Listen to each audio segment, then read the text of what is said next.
నువ్వేనా ఆయన ఫోన్ చేసింది? ఇప్పుడు చెప్పు నీ బేరం ఏమిటో, ఎంత డబ్బు కావాలి? డబ్బు కోసం ఆశపడటానికి నేను ఇలాంటి నీచుడిని కాను. నీచుడు అనే పదానికి అనేక అర్థాలున్నాయి, అవన్నీ ఇప్పుడు ఎందుకులే. కాంచనం కామిని అన్నారు, అందులో నీకు పదవి కోసం తార్చడానికి కూడా సిద్ధపడ్డావన్నమాట. పదవి? మామూలు పదవే, ముఖ్యమంత్రి పదవి. దాన్ని నిలుపుకోవడానికి నీ కాళ్ళు పట్టుకుంటాను. చిచి, నీ పాప చేతులతో అంటుకుంటే నా కాళ్ళకంటుకునే మురికి కాశీలో కడిగినా వదలదు. ఏమిటి భరత్, నాకు చాలా మంది పాదాభివందనం చేస్తూ ఉంటారు, అలా చేయించుకోవడం నాకు సరదా, అది నా అదృష్టం అనుకుంటాను. అందుకే నువ్వు ముఖ్యమంత్రి కావటం ప్రజల దురదృష్టం. ఏది ఇస్తానన్నా వద్దంటావు. పోనీ హోమ్ మినిస్టర్ ఇస్తాను, కొట్టు కొట్టు, నీ ఇష్టం వచ్చినట్టు. దేనికి? నీకు డబ్బా కొట్టడానికా? నీ రౌడీ ఎమ్మెల్యేలను రక్షించడానికా? ఎదురు తిరిగిన వాళ్ళని కూనీలు చేయించడానికా? అదంతా గత చరిత్ర. నాకు కోరికలన్నీ తీరిపోయాయి. ఇప్పుడు హఠాత్తుగా ప్రజల మీద ప్రేమ పుట్టుకొచ్చింది. అందుకనే ఇంకెవరిని కాదని నేనే ముఖ్యమంత్రిని కాదలుచుకున్నాను. నా పాత పద్ధతులన్నీ మార్చుకున్నాను. తెల్లతోలు కప్పుకుంటే పులి గోవుగా మారుతుందా? నినాదాలు వల్లిస్తే బూర్జువా సోషలిస్ట్ అవుతాడా? నేనేం చెప్పినా నువ్వు కాదంటావు. నీకేం కావాలో చెప్పు, నేను అవునంటాను. నా తల్లి చావు కారణం ఎవరు? చెప్తాను. ఆ రోజు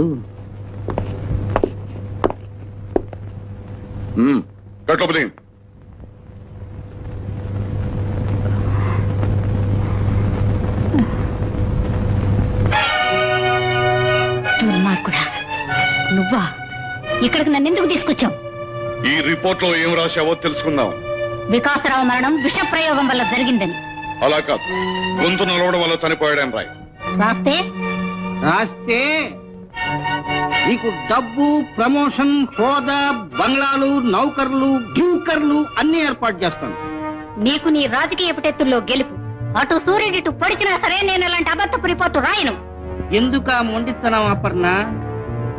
వీళ్ళు నీ తోలు పూర్తిగా ఒలిచేస్తారు.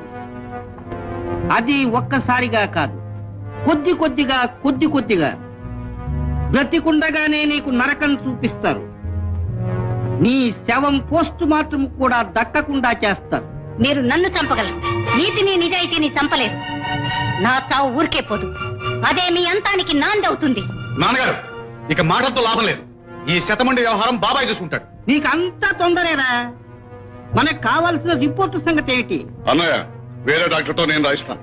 అమ్మమ్మ, అది చించొద్దు, దాంతో చాలా పని ఉంది. నేను వస్తాను, మిగతా విషయం నువ్వు చూసుకో.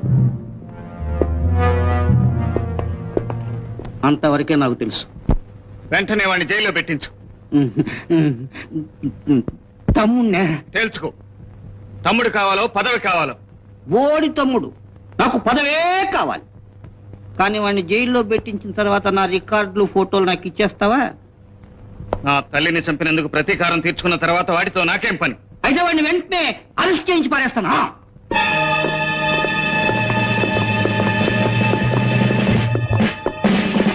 ఇన్స్పెక్టర్ గారు ఇలా వచ్చారు. ఐఎమ్ సారీ సార్, మిమ్మల్ని అరెస్ట్ చేయవలసి వచ్చింది. కామ్రేడ్స్, మన పేడ విరగడైంది. టైగర్ భుజంగాన్ని వాళ్ళ అన్న ఎంపీ బంగారయ్య జైల్లో పెట్టించాడు. నాన్న, ఏమిటి ఘోరం? మీరే స్వయంగా బాబాయిని జైల్లో పెట్టించడం ఏమిటి?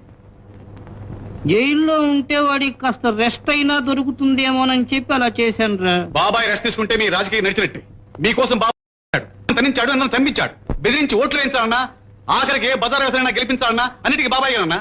దుర్యోధని దుశ్శాసనంలో మీకోసం ఇంత చేసిన బాబాయిని జైల్లో పెట్టిస్తే ఆయన మనసు ఎంత బాధపడుతుంది? ఇప్పుడు ఏం మునిగిపోయిందనరా అంత కంగారు పడతావు? నేను ముఖ్యమంత్రిగా ప్రమాణ స్వీకారం చేసిన వెంటనే వాడి మీద చేసిన నేరారోపణలన్నీ ప్రతిపక్షాలు కక్షతో చేశాయని, ఏది రుజువు కాలేదని స్టేట్మెంట్ ఇచ్చి వాడిని విడుదల చేయిస్తాను. ఇక మీరింటికి వెళ్ళొచ్చండి. మా అన్నగారు ఏమైనా బెయిల్ మంజూరు చేయించారా? మీ అన్నగారు కాదండి, ఎవరో చింతపండు శివరామయ్య గారండి. చింతపండు శివరామయ్య? అయ్యా నేనేనండి. నేను సిఎస్ఆర్ కాటన్ మిల్స్ ప్రొపరేటర్ నండి. మిమ్మల్ని విడుదల చేయించడానికి 5 లక్షలు డిపాజిట్ కట్టానండి. 5 లక్షల? 5 లక్షలు ఏంటండి? మీరు ఆ దేశభక్తుల కోసం 50 లక్షలనే ఖర్చు పెడతానండి. లేకపోతే కొంపలు అంటుకుపోతాయి. రండి వెళ్దాం, రండి.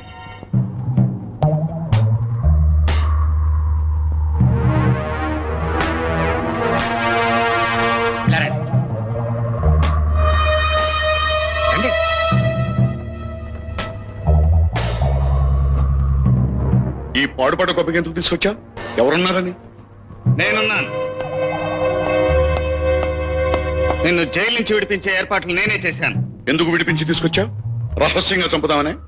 నిన్ను చంపదలుచుకుంటే ఆ రోజే చంపేవాడిని. ప్రస్తుతం నీ పేరు వదిలించుకోవాలనుకుంటున్నది నేను కాను, మీ అన్న బంగారయ్య.